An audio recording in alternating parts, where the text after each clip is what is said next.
Já. E o programa de hoje está começando. Como você define relacionamento no seu tatuagem? Bom, hoje em dia os relacionamentos estão sendo muito pouco duradouros, graças a diversos fatores. E como você define esses diversos fatores? Traição, infidelidade. Hoje o povo só pensa no cara ter. O cara ter carro, o cara ter dinheiro. E sexo, E sexo. principalmente. Sim, e os relacionamentos anteriores, o que você tem notado de mudança? Nenhuma, sempre foram um desastre. Um desastre. Conte com quantos anos você tinha no seu primeiro relacionamento? Eu acho que foi com 12 anos que eu tive meu primeiro assédio. Relação sexual também? Não, sou virgem. Sabemos. Pergunta da plateia.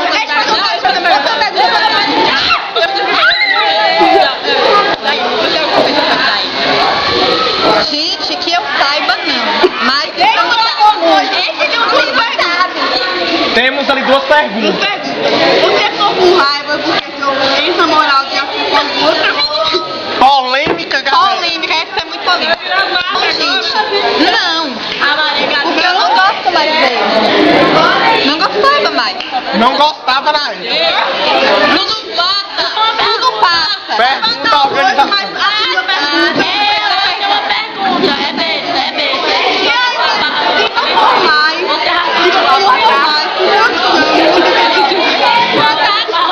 Eu sou virgem.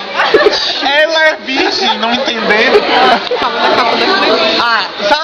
Chegou aqui no nosso tweet que você já fez 3 vezes edição da Playboy, já teve uma edição. 3 vezes. Edição especial de Páscoa, vestida completamente de E coelhinho. foi recorde de venda. Recorde de vendas. Tirem as crianças da sala, que esse papo é para maior. Chegou a hora do papo do maior. Daí, você já teve contato?